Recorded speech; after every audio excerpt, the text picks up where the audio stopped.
Buenas, bienvenidos a Pluma de Anabel. En este episodio quiero hablar de la PEC 1 de Psicología de la Emoción del curso académico 25-26.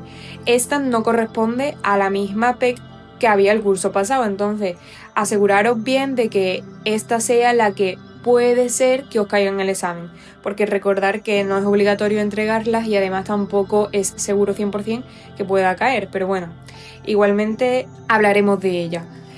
Esta práctica se centra en la valoración emocional, que también es conocida como el appraisal, y es básicamente la forma en que nosotros evaluamos los estímulos y los acontecimientos que vivimos y cómo esa evaluación nos va a generar pues ciertas emociones.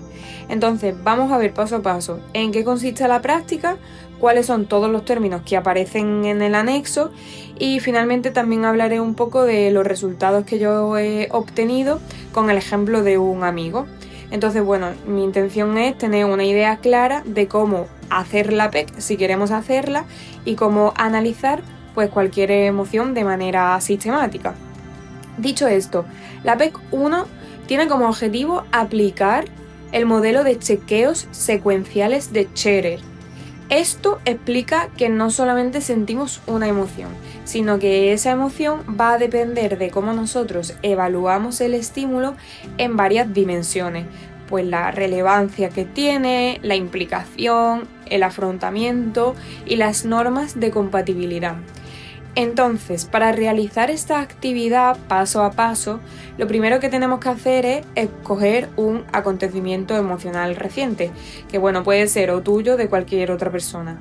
Luego tienes que describirlo con detalles en el anexo 1. En el anexo 1 hay como varios pasos y preguntas que hay que responder, además de un cuestionario en función de cómo tú te has sentido o de las preguntas que te hagan, pues tienes que seleccionar 0, 1, 2, 3, cada una tiene su propia escala. Entonces, responder a todo el anexo 1, que es básicamente el cuestionario de valoración emocional, donde se evalúa cómo la persona pues ha percibido ese evento. Y luego lo que hay que hacer es comparar este anexo 1 que se ha rellenado con la tabla del anexo 2. Hay que identificar los subsistemas de la emoción, pues neurofisiológicamente cómo nos hemos sentido, motivacional, expresivo instrumental y por último la monitorización, es decir, el sentimiento.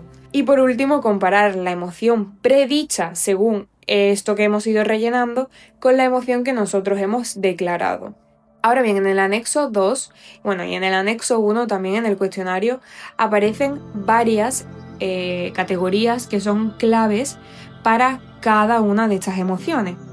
En primer lugar tenemos la novedad. La novedad hay dentro 3 tipos: la sorpresividad, la familiaridad y la predictibilidad. La sorpresividad es básicamente si el evento fue inesperado, sorprendente o no. Familiaridad es si estamos acostumbrados pues a este tipo de situaciones. Y la predictibilidad, si podríamos haber anticipado qué es lo que iba a suceder.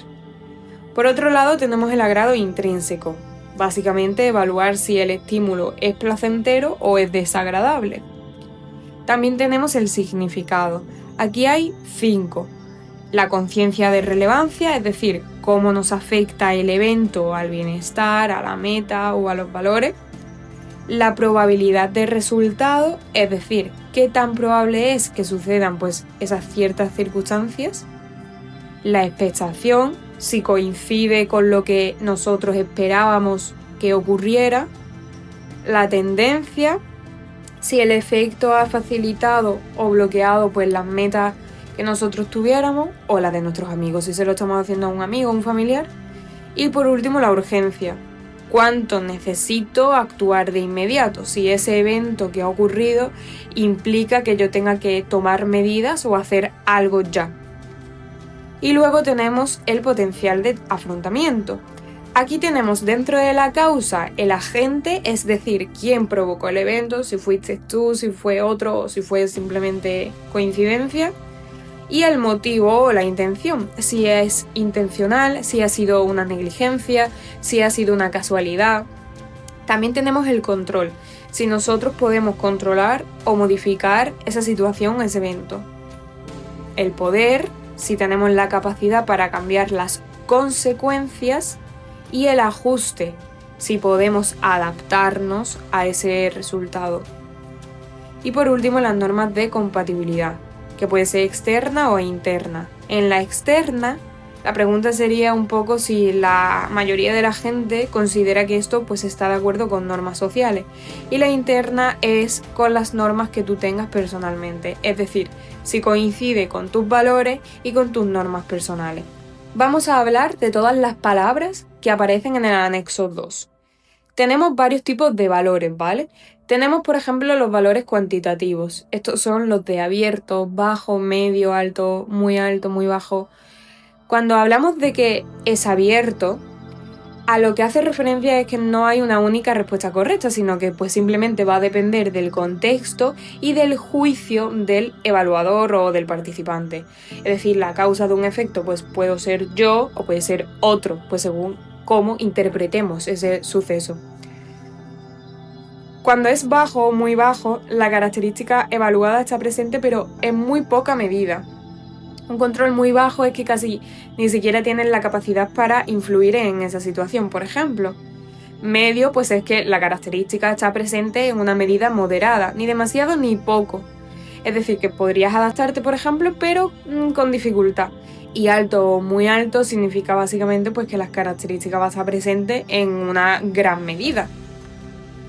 Luego también tenemos la conciencia de relevancia. Aquí indicamos pues qué motivaciones o necesidades se van a ver afectadas por la situación. Estas son las palabras de cuerpo, yo, relación, orden. ¿Qué significan todas estas? Cuerpo está relacionado con las necesidades básicas o con la supervivencia física, la salud, la seguridad. El yo está relacionado con la autoestima, el autoconcepto, los logros personales, la satisfacción interna. La relación pues con la interacción social, la jerarquía, la estabilidad de las relaciones, la cohesión grupal. Y por último el orden, pues las normas sociales, la justicia, el sentido del orden, la moralidad en general, básicamente. Por ejemplo, en la hostilidad, si hablamos de la conciencia de relevancia, cuerpo o yo, la emoción aquí lo que significa es que se activa tanto por amenazas a necesidades básicas al cuerpo como por afectación al ego o a la autoestima. Luego también tenemos la expectación, la tendencia y la urgencia. Dentro de la expectación habíamos dicho que era la coincidencia entre lo esperado y lo que realmente ocurre. Si es disonante, significa que no coincide con lo que tú esperabas. Hay un conflicto emocional. Si es abierto, significa que puede coincidir o no, según el caso. En la tendencia, esto indicaba si el evento facilita o bloquea tus metas. Podemos tener que sea muy conducente, es decir, el evento favorece la consecución de tus metas, obstruye, es decir, el evento impide o dificulta tus metas, y alta pues significaría que el evento favorece fuertemente la acción o la motivación hacia una meta. Y luego con la urgencia dijimos que era qué tan necesario es actuar inmediatamente ante ese evento. Aquí si es media, alta o baja, pues simplemente implica la intensidad de la necesidad de actuar rápido. También tenemos el potencial de afrontamiento. Yo, si eres tú el agente que lo ha causado, otro si ha sido otra persona la que ha provocado el evento, manual si lo ha hecho con algún factor manual o externo, abierto pues depende de la interpretación del suceso. De nuevo, la causa, motivo o intención, el por qué ocurrió. Si la palabra intención pues hace referencia a que fue intencional. Negligencia, descuido, falta de atención. Abierto, depende de la situación. Con el control, lo mismo, muy bajo, alto, significa la capacidad que hay en influir en esa situación. Si casi nada se puede controlar, si se puede influir significativamente, abierto pues sí depende del contexto. Entonces al final lo que hay que tener en cuenta es que cada emoción, es decir, el asco, la alegría, el miedo, la tristeza, la ira, la ansiedad, hostilidad, culpa y vergüenza, va a tener un patrón de valoración según todas estas variables que hemos visto en el anexo 2. La tabla básicamente indica cómo se activan diferentes dimensiones de la emoción, no solamente la intensidad de la emoción. Los términos como abierto, muy conducente, disonante, negligencia, al final lo que hacen es indicar la relación del evento con las metas, las expectativas, el control y las normas sociales que hay. Entonces, explicarlo de esta forma ayuda a que cualquiera pueda entender por qué sentimos lo que sentimos y cómo se relaciona con nuestras evaluaciones cognitivas del mundo. Yo le realicé este cuestionario de valoración emocional a un amigo que me hablaba sobre recibir la nota de un examen que había sido muy importante para él y que no esperaba aprobar. Entonces, la emoción principal aquí era la alegría. Luego, los subsistemas, en el caso neurofisiológico, pues le latía el corazón rápido, sonreía.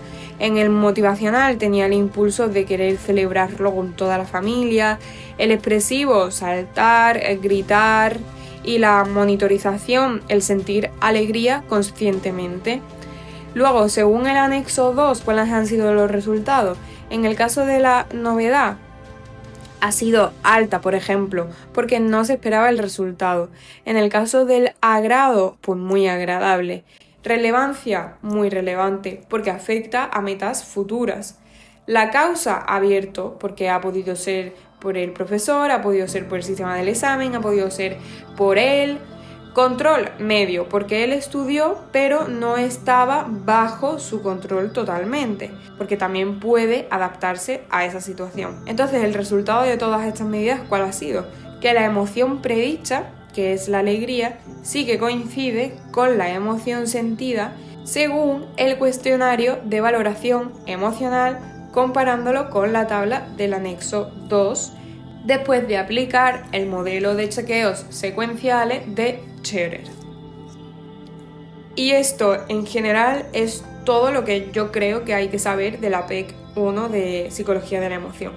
Hemos visto qué es la valoración emocional, cómo se aplica el modelo de chequeos secuenciales, qué significan pues todos los términos que aparecen en el anexo 2 y cómo puedes interpretar los resultados de manera práctica. Entonces, espero que esto les ayude un poco a hacer la PEC si la van a realizar o simplemente pues para prepararse de cara al examen por si pudieran caer algunas preguntas. Muchas gracias y nos vemos en el siguiente episodio, que será el de la PEC 2.